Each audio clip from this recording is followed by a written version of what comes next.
Here we welcome our most successful producer, Arvind Garu, on stage, please.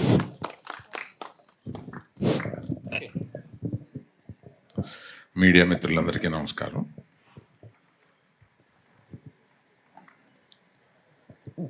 ఊరికి వీళ్ళందరూ కలిపి నన్ను చాలా పెద్దోడిని చేసేసి, అంటే పెద్దోడిని వయసులో పెద్దోడిని, నేను ఇంకా చాలా యంగ్గా ఫీల్ అవుతున్నాను. అమ్మాయి కూడా హృదయంలో చోటిచ్చాను అంది.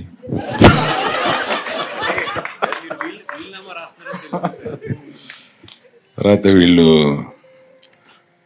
నాకు పిల్లలు అంటున్నారు, కాదు గీతార్ట్స్కి పిల్లలు వీళ్ళు. నా పిల్లలు అంటే వాళ్ళు ఆటాలకు వచ్చేస్తారేమో అని మా కుటుంబంలో దెబ్బలాటలు వస్తాయి.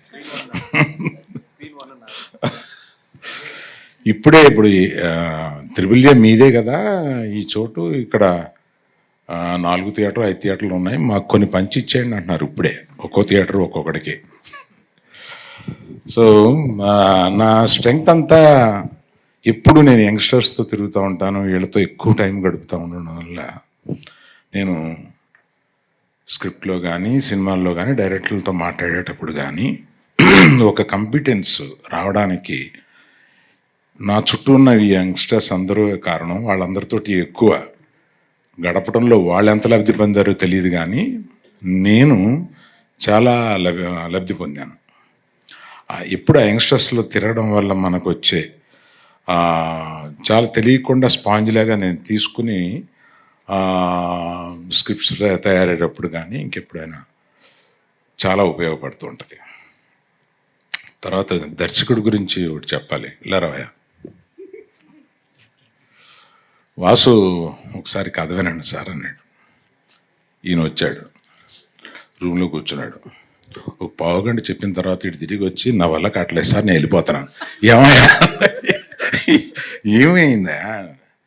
కాదు సార్, మీ స్టేచరు నాకు టెన్షన్ వస్తుంది, నా స్టేచర్ని తగ్గించినా ఏంటి నాకు అర్థం కాలేదు, ఏంటి ఇదంటే నా వల్ల కాదు సార్, నేను ఎప్పుడన్నా కొంచెం బాగా అనుకుని నేను వస్తాను సార్, నేను నా వల్ల కావట్లేదు. వెళ్ళిపోయాడు ఒక గంటలో, కథ చెప్పలేదు నాకు. సో కథ తెలియకుండానే మనం అన్ని వాసు సినిమా చూడబోతున్నాను. వీళ్ళందరూ మాట్లాడేదాన్ని బట్టి ఇతని దగ్గర చాలా మ్యాటరు ఎటకారం చాలా ఉందనేది అర్థమవుతుంది.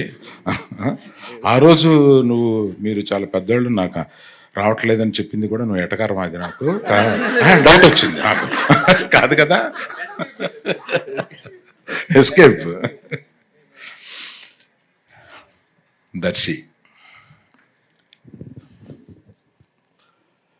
నాకు ఒక వెబ్ సిరీస్ తోటి ప్రారంభించిన దర్శి.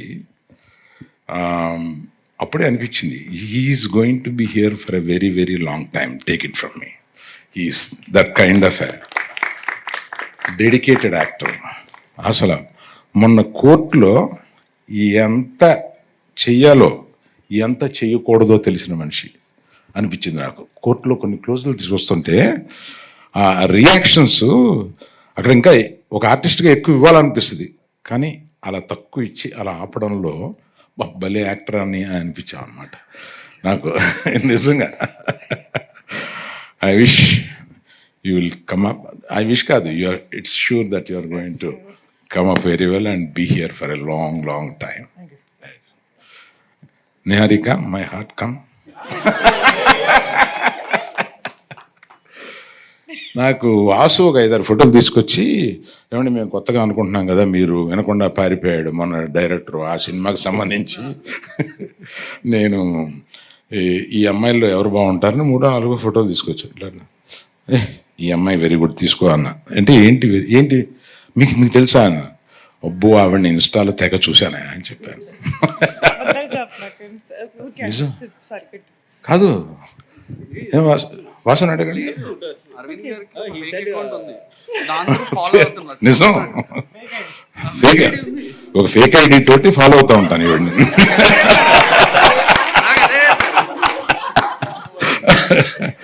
అందుకని ఏదైనా చేస్తే నాకు వచ్చేస్తా ఉంటది, వస్తా ఉంటే పర్సనల్ ఐడియా అని చెప్పండి. తప్పే ఉందయా, మీకు తెలియంది ఏముంది. ఇప్పుడు మా ఐడితో పెట్టుకుంటే వాళ్ళు ఏం చెబుతారో, ఏం కామెంట్లు పెడతారో, అబ్బా వాళ్ళ కామెంట్లు వినలేము, చూడలేము, చదవలేము, అంత దరిద్రంగా పెడతా ఉంటారు వాళ్ళు. అందుకని అది వదిలేసి నేను ఎవరో తెలీదు, కానీ నేను అందరినీ ఫాలో అవుతూ ఉంటాను, అందరినీ చూస్తూ ఉంటాను. అలాగే నీది కూడా చూశాను. అందుకని చూడగానే నాకు నువ్వు చేసిన అన్ని గుర్తు. చాలా స్పీడ్ నువ్వు ఇన్స్టాలో. So all the best you. I wish you have a long future here. ఈ ముగ్గురు గురించి చెప్పిన తర్వాత మన కో ప్రొడ్యూసర్స్ వీళ్ళు అందరూ నాకు తెలిసిన వాళ్ళు. అందులో కళ్యాణ్ గారి గురించి అస్తమానం వింటాను కానండి, నేను I didn't spend some much time with you. Being a support for all these people, it's very nice, I appreciate. Bhanu ఎక్కడ? ఏ భాను. సో వీళ్ళు అందరూ నాకు మానాడు. సోమరాజు గారు, Dhruvan, he was telling me, I haven't heard much about you. He was telling me, right? Good luck to you all. అందరికీ best of luck. ఇంకా ఎవరైనా మర్చిపోతే అక్కడి నుంచి ఇక్కడి వరకు అందరికీ అని అనుకోండి. ఇక్కడ లేని మనోడు ఒకడు ఉన్నాడు కదా, కిరణ్, విజేందర్. ఈ కిరణ్ బాగా తెలిసినాడు, ఇవాళ వస్తాడేమో అని అనుకున్నాను, ఇంకేదో మాట్లాడాల్సిన విషయం ఉంది. కానీ all the best to everyone. I wish. Teaser బాగుంది. ఈ టీజర్ లాగానే సినిమా ఉంటే డెఫినెట్గా బాగా ఆడద్దని అనిపించింది. Thank you very much. Thank you. SK, నీ గురించి నేనేం మాట్లాడలేదని ఫీల్ అవుతున్నావా? నువ్వు ఫీల్ అవ్వాలని నేను మాట్లాడలేదు. లేదు సార్, మీరు మాట్లాడకపోవడమే నాకు శ్రీరామ రక్షణ. థ్యాంక్ యూ అరవింద్ గారు, thank you so much. And అలానే డిస్ట్రిబ్యూటర్ బాబీ గారిని వేదిక మీద జాయిన్ అవ్వాల్సిందిగా రిక్వెస్ట్ చేస్తున్నాం.